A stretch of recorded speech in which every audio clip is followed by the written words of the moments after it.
ṣé ẹ̀yin àtèmi mọ̀ wípé àwọn terrorists ní northern part of Nigeria la pariwo tá à pariwo lójú méjèèjì wípé kí gbogbo wa nílẹ̀ káàárọ̀ oòjíire ká dìde torí wọ́n á máa sá wá sọ́dọ̀ wa.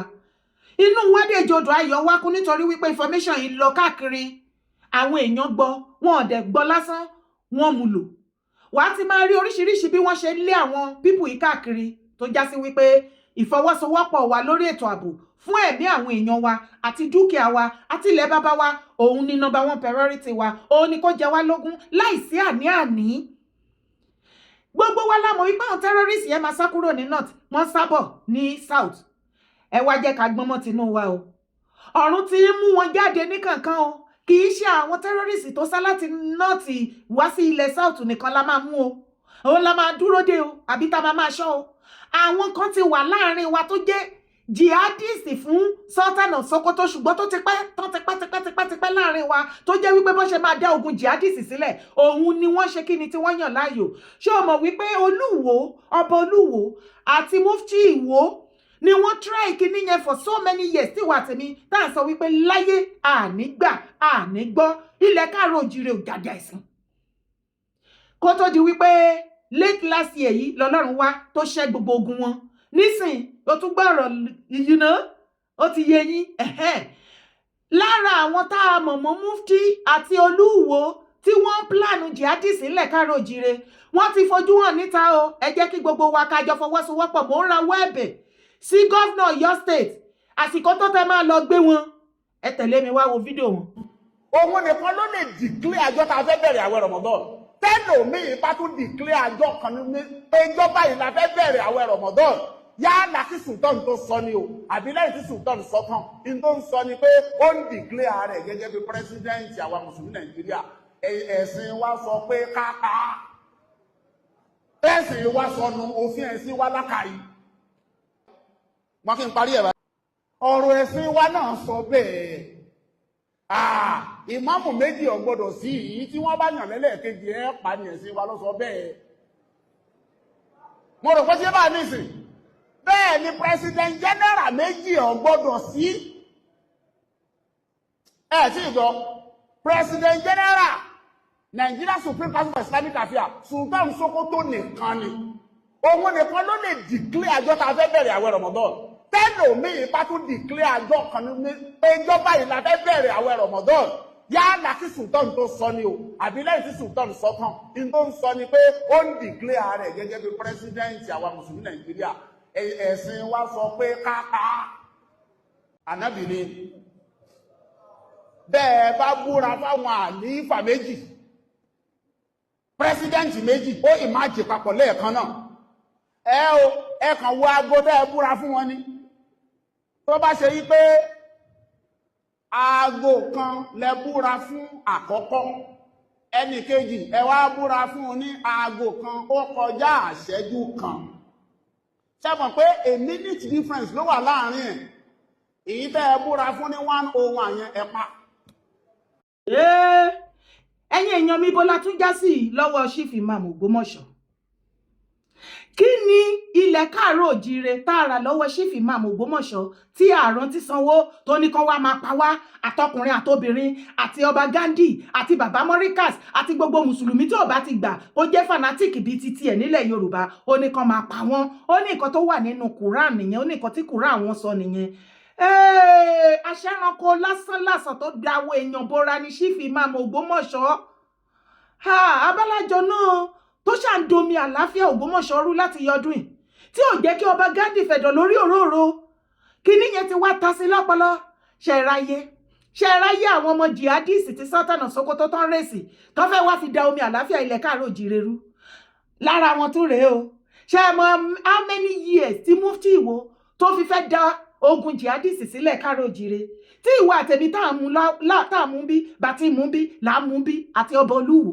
Kó tó di wípé ní late last year nígbà tó máa yí pé fúnra tó free Palestine tí wọ́n fi pè pé tó bá tún gbọ́ anything ẹni rẹ̀ ẹ lọ ẹ rò pé lásán ni. Àṣé wọn tí tán. Ẹgbẹ́ wa gbogbo ọmọ káàárọ̀ oòjíire Chief Imam Ògbómọ̀ṣọ́ ní kán lọ pa gbogbo ọmọ Yorùbá o. Ẹgbẹ́ wa torí ẹ̀sìn. Sultan of Sokoto ìkan lára jihadisi ẹ̀rẹ́ o. Chief Imam Ògbómọ̀ṣọ́ apààyàn Chief Imam Ògbómọ̀ṣọ́ fẹ́ pa gbogbo ọmọ Yorùbá ẹ gbà wá o, apààyàn. Ó ní nǹkan tí Kùránì sọ ni. Ẹ má jẹ́ kó pọba Gandhi fún wa. Orúkọ là pọba aládé Ṣọ̀ún Ògbómọ̀ṣọ́ ẹgbó ẹ̀tọ́. Ẹ fi wú parí ẹ fẹ́ rìgìjòbì. Ẹni tó bá ní kẹ́ má pẹ́ lórí àpèrè bàbá yín, á kú ṣáájú yín, á kú tẹyíntẹyín, á kú pín. We love you, sir. Kí ló dé?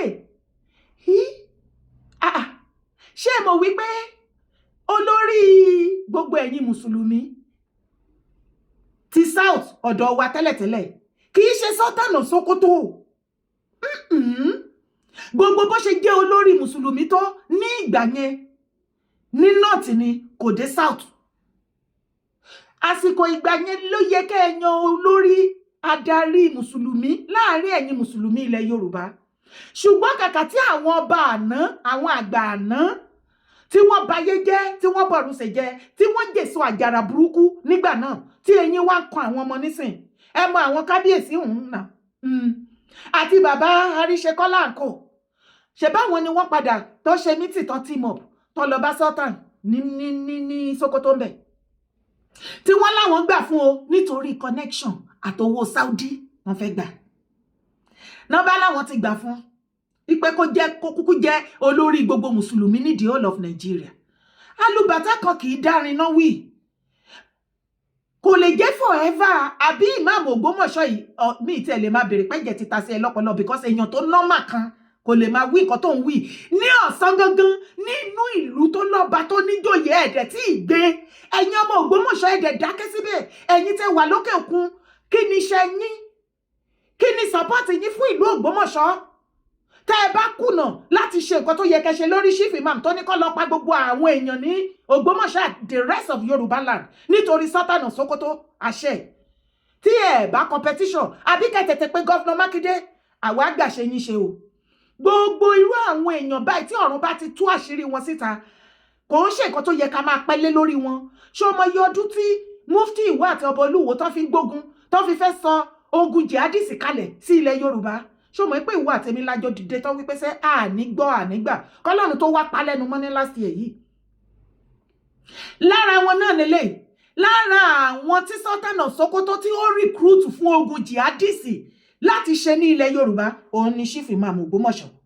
Ṣé ẹ̀ ń gbọ́ statement tó ń jáde lẹ́nu ẹ̀? Ó ní anybody olórí ẹ̀sìn bàbá Mọ́ríkàsì lágége yẹn ló ń bá wí yẹn o. Ipe kò ní right ní ilẹ̀ Yorùbá láti declare pọ́jọ́ báyìí ní Ramadan máa bẹ̀rẹ̀. Ipe anybody tí ò bá ti gbà fún Sultan of Sokoto kó jẹ́ òun ló máa decide ìjọ́ tó máa bẹ̀rẹ̀ Ramadan nílẹ̀ Yorùbá tí òun ṣe ti náà ti o. Ipe ṣe ló yẹ kó pa ẹni yẹn. Ẹ gbà wá o gbogbo ọmọ Yorùbá, gbogbo ọmọ káàárọ̀ oòjíire. Chief Imam Ògbómọ̀ṣọ́ ti ní kán lọ pa bàbá Mọ́ríkàsì o àti bàbá Gandhi àti gbogbo ọmọ Yorùbá tí ò jẹ́ Muslim fanatic. Ẹ̀rù ẹ̀yin èèyàn bà mí o. Níbi tó ti sọ̀rọ̀ pípapípa ẹ̀yin wèrè kan dé wà ń bẹ̀ ẹ̀dẹ̀ ṣe ṣéwù. Àṣẹ ẹrú pọ̀ nílẹ̀ Yorùbá. Ẹrú nìyí. Gbogbo yín tẹ́ wà níbi tí bọ̀bọ̀ yẹn ti ń sọ̀rọ̀ yẹn tó ṣe bí wèrè àti asínwín àti dìgbòlugi ibẹ̀ tó ní kán lọ pa gbogbo àwọn èèyàn. So inú yín dùn sí kán lọ pa Mùsùlùmí ẹgbẹ́ yín lẹ́ ń ṣe ṣéwù. Àrà ti pa níbi tẹ́ wà yẹn. Gbogbo yín yẹn lẹ̀mí yín máa lọ sí pẹ̀lú Chief Imam. Àwa fi àsìkò yìí rawọ́ ẹ̀bẹ̀ fún gbogbo ọmọ káàárọ̀ oòjíire especially Governor Makinde.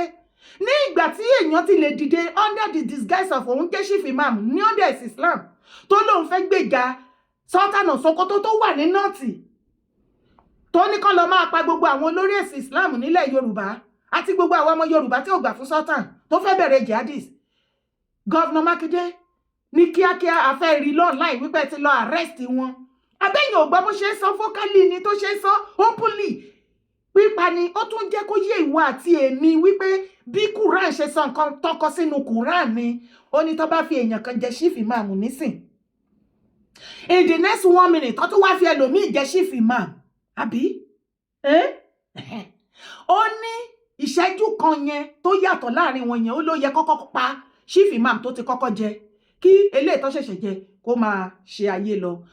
Chief Imam Ògbómọ̀ṣọ́ àsìkò ikú ẹ̀ tí náà ti tó báyìí ó máa kú pín ní ìwọ gan ni kú yẹn tọ́ sí torí ìwọ ló ti kọ́kọ́ péré ní Chief Imam nílé Ayílára l'Ògbómọ̀ṣọ́ ńbẹ̀ kó tó di wípé ọba Gandhi ṣẹ̀ṣẹ̀ nígbà tó fẹ́ jẹ́ òkun ẹ̀mí wọn tó jẹ́ kálàáfíà jọba ni wọ́n ṣẹ̀ṣẹ̀ wá jẹ Chief Imam míì tó jẹ́ tí wípé ìwọ ló ti expire ìwọ ló máa kú ó ti ẹ̀dá tó fọwọ́ ara ẹ̀ ṣèdájọ́ ara ẹ̀ lọ́ọ́ parẹ́ o kọ́run tó pa ẹ́ kí ò ní ilẹ̀ káàró òjìrè kí gbogbo ẹlẹ́dàá gbogbo ọmọ káàró òjìrè ọmọ Yorùbá kó tó dáwọ́ ikú jọ fún ẹ torí ikú tó ń fi ń lọ bàbá Amáríkàs àti gbogbo wa yẹn ìwọ ló máa kú di o àti gbogbo àwọn tó dúró sábẹ̀bẹ̀ tí wọ́n pàtẹ́wọ́ fún ẹ gbogbo yín lẹ́jọ́ máa ṣègbè papọ̀ ẹ̀yin ìka ẹ sì ti yà yín ní wèrè ẹwà àwọn zombi wọ́n ṣe ṣéwù wọ́n ní kọ́ lọ pààyàn wọ́n ṣe ṣéwù ṣé dìdìrìn làwọn eléyìí ṣe ráyé táwọn èèyàn bá wá ń sọ̀rọ̀ sí ẹ̀sìn Islam ẹ̀yin tí ẹ jẹ́ mùsùlùmí òtítọ́ tẹ wá ń bínú ṣé ẹ̀yin náà ṣé ẹ faramọ́ nǹkan tí Chief Imam Ògbómọ̀ṣọ́ ìsọ ṣé kò dojú tì yín báyìí ṣé kò dojú tì yín tálẹ́ni náà tó máa gbọ́ nǹkan tó ń sọ lẹ́nu báyìí sí tó máa ní pẹ̀sìn yẹn gangan lòun wá fẹ́ yàn láàyò òun fẹ́ lọ join ṣé rí bó ṣe bẹ̀sì jẹ́ fún yín ẹ lọ sí nọ́ọ̀tì kẹ lọ wò bí àwọn èèyàn ṣe ń kúrò nínú ẹ̀sìn mùsùlùmí tí wọ́n join kìrìsìtẹ́nì all over the world everybody wá lé mùsùlùmí lọ ó dàbẹ̀ ní pé tó bá ti pàdé èèyàn sí tó bá ti ní mùsùlùmí ni máa sá lọ ní o ṣe ráyé ìgbà wo là ní sá lọ pẹ̀lú èdè òfò tó ń jáde lẹ́nu ọ̀dẹ̀ yìí báyìí nínú ìlú tó lọ́ba tó níjòyè kọ́ lọ pa àwọn èèyàn ó dẹ̀ tẹnu wọn wá pani ẹgbà wá ibẹ̀ ni kọ́kọ́ là ń lọ. APC don show Wike when Wike don cry out o Wike yeso Wike FCT minister ava if you see the way they chase Wike comot. If you see how Abuja people, government workers, how they chase Wike today, you no go believe am. So mo bu game yẹn ṣe ń lọ. Wọ́n ti lò tán nìyẹn ṣe ẹ̀tẹ̀ pin. Fúbàrà ni no wà lójú be òun ló mẹ́nu bẹ̀ lọ́wọ́lọ́wọ́. Na so the game be. Ṣe bí politician ni kò yé boy. He is a Wike. That man no understand wetin dey. You no understand us. Oh, understand bó ṣe ń lọ. They don't use you, dump you. Na Fubara dey there na. Ṣebí Baba Tinubu don talk am. He say Fubara na he be the leader of APC leader in Rivers. Which means, Wike, you are nowhere to be found. You worked truly to support presidential ambition, President Bola Ahmed Tinubu, as he did there now. But according to this video, they say they don't compensate you more than any other person. May we go watch them. I have a problem in the work today. You know why? What is going on now? I've never seen the level of empowerment of any state than Rivers State in terms of political appointment. It's a problem for me as a member of PDP. Since the history of Rivers State, be it military or civilian, we have never had that kind of political appointments at the federal level. Never. So it's a threat. Listen, when you are preaching, the people will ask you, what are you preaching? See. See,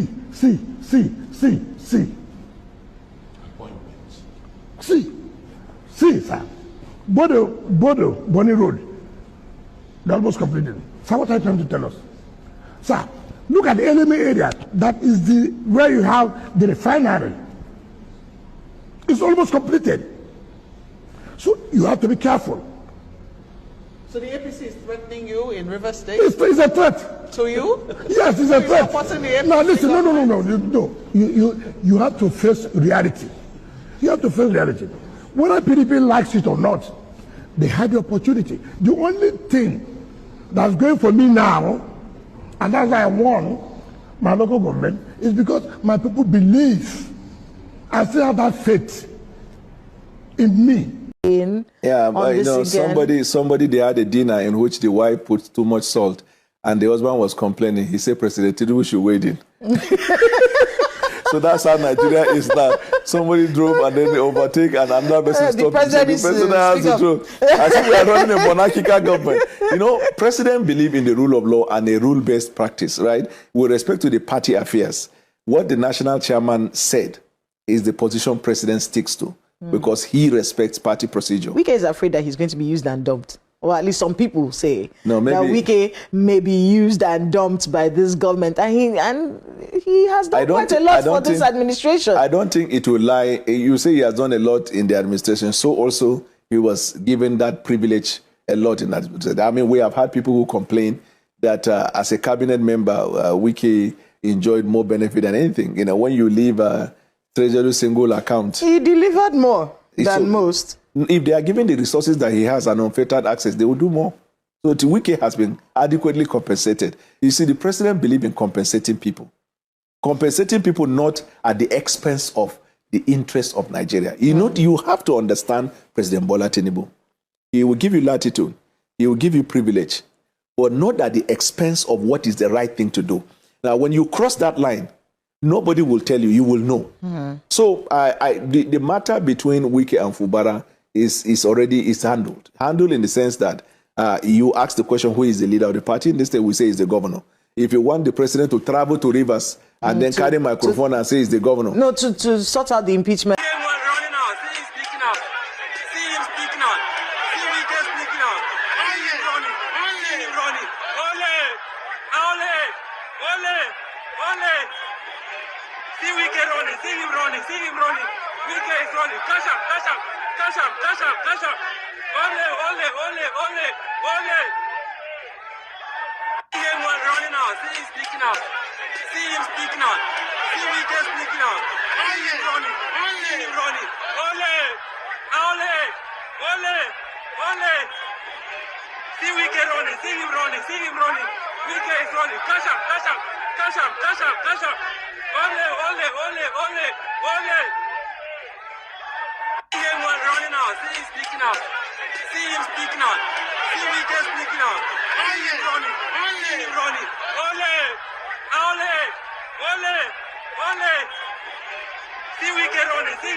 Wike, you never see anything.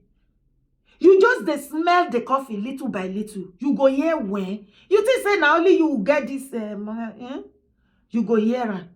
Now APC, now them go teach you sense at the end of it. By the time where APC finish with Wike, you no go remain. You political ambition, your political ambition, just kiss am, bye-bye. Because they go finish you to the extent say, you no go get respect like this for anybody hand. Talk less of political party. Even PDP, that PDP, you go still come back, say you want unite every one of them together. May they come face Tinubu again. But my brother, if you know what's good for you, you better just sit down. Make trim. Angry striking workers chase FCT Minister Yeson Wike's motorcade. Earlier today, the striking workers backed by the Nigeria Labour Congress, NLC, picket the National Industry Court in Abuja on Monday as part of their ongoing indefinite strike, demanding the removal of FCT Minister Yeson Wike and payment of outstanding entitlements. Can you imagine? The protesters carried placard reading, Wike must go, Abuja no be rivers, pay promotion arrears, enough is enough, and no working tools as they massed at the court entrance. Witnesses and pictures from the scene showed. We don't see them. The workers embarked on the strike over alleged unresolved welfare issues, including 5 months of unpaid salaries, long outstanding promotion arrears, and poor working conditions. Minister Wike dragged the striking union before the National Industrial Court, requesting an order to stop them from continuing with the strike action. Can you imagine? You not pay them salary. You they eat. You and your wife and your children, they live large. You they ride limo. What it be the machine itself where they ride? Hey, my people truly they suffer. Oh. So you not pay them 5 months salary. How they can't take do Christmas way past now? And this January now, everybody they feel am for body. How they want to survive? They go get wife, they go get children, they get family where they go feed. This man, you are very, very wicked. You say your life. wọ́n ní ajá kì í rorò kó ṣojúlé méjì. You are still, Wike is the minister for FCT. It be like say the work, enter body like that. How you go take even get time to do what you are supposed to do as a FCT minister? When you carry Rivers matter for head, like say now you be the governor. You know the FCT, Abuja, you know perform there. Okay. Rivers, you know agree, make them get peace of mind there. Wetin you want? Which kind of woman be this now? Okay. For your information now, Minister Wike, you know they see, you know they smell the coffee. See the handwriting on the wall. APC don't finish you. They don't need you again. I be there everything where they happen to you now. Shebi you don't hear for their member. They say you work so hard. In fact, you overdo. You overwork for President Bola Ahmed Tinubu presidential election. Everybody knows. Even heaven knows, sir. And according to what this man talk now, he said now he make President Bola Ahmed Tinubu compensated you more than any other one, more than any other person. We work for him. They say your own compensation, he pass every other person we work for President Bola Ahmed Tinubu in 2023.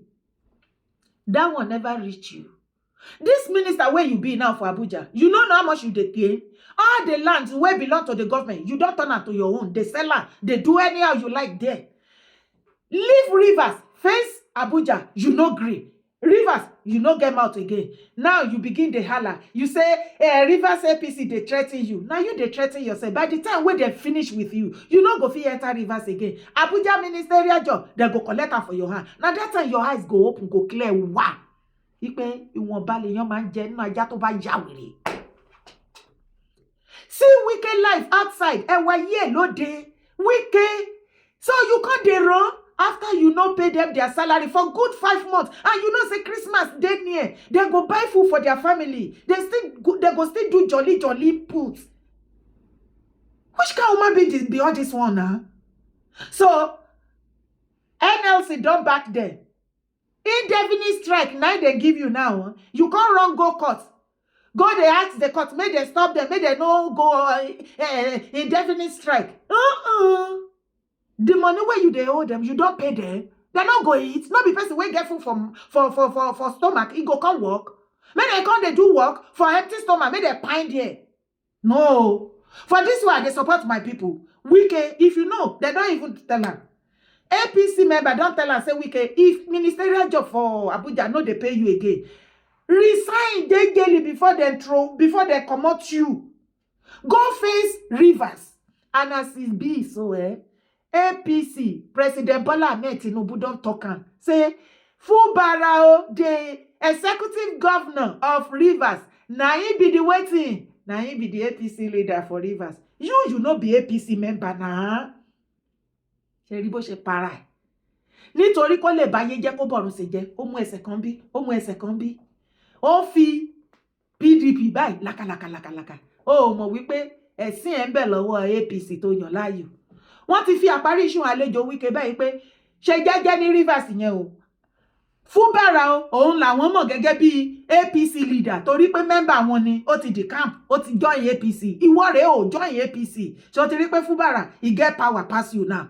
And he get level pass you for that APC. Where he go step in, the kind of people, where he go meet, the kind of support, where APC member go give Fúbàrà now, they no give you 1% o. 0.0% they no give you. As a matter of fact, for this one where we they see online, so if you like say they don't finish you, and that ministerial job very, very soon, I sure say they go come out for your hand. Because it be like say you don't know what they do you again. You can't they cry, they threaten you for Rivers. You not threaten their life. You not see how you they hold them for neck. You not allow them to breathe now. Which kind of wahala be this? Shetiri aye àwọn minister Baba Tinubu. Anyway, bá mi drop comment here sí abẹ́ video yìí. Má gbàgbé láti bá mi share. Thank you for supporting my brand. Ọlọ́run á bá mi wà pẹ̀lú yín. Ní dálé ayé ṣe. A kú oríire lẹ́ẹ̀kan sí o. Chief Sunday Adéyẹmọ Ìgbòho wọ́n ti wà ní ìlú Nàìjíríà wọ́n ti wà ní ṣókà. Bẹ́ẹ̀ ni ààbò Olúwa tó dájú á wà pẹ̀lú wọn. Gbogbo ẹ̀yin tẹ́ bá wà pẹ̀lú wọn bẹ̀ ẹ behave well o. Ẹ má dá ọ̀ràn sí ọ̀run Chief Igboho again. A dẹ̀ fi àsìkò yìí bẹ̀ gbogbo ẹ̀yin àgbààgbà sọ̀rọ̀sọ̀rọ̀ ní Ọ̀yọ́ state. Ẹ kọ́kọ́ lọ sinmi ná. A expect any interview kankan látọ̀dọ̀ yín. Most especially Baba Kọ́lá Olóòtú mo tún sọ. Baba Kọ́lá Olóòtú, Agidigbo and the rest of you. Mi ò ní ká má lọ grant wọn ní interview. For now, ẹ tẹ̀ sì jẹ́ kí interview yín kọ́kọ́ gbélé. Ẹ jẹ́ kó rí imú fi mí. Ẹ jẹ́ kó yanjú gbogbo nǹkan tó wà nílẹ̀. Ẹ sí mi. Gbogbo yín pátápátá lè ṣe lé ayé yín nígbà tí ọmọkùnrin yìí sá káàkiri. Ẹ ṣe lé ayé yín. Ẹ jẹ́ kó ṣe títí ẹ̀. Ọmọ Adéyẹmọ ti wà ní Nàìjíríà. A kú oríire lọ́tùn lósìn. Ire o, kàbìtì. Má gbàgbé láti bá mi share video yìí. Má sì gbàgbé láti comment. Kò sì bá mi like. Bye for now. Ire o.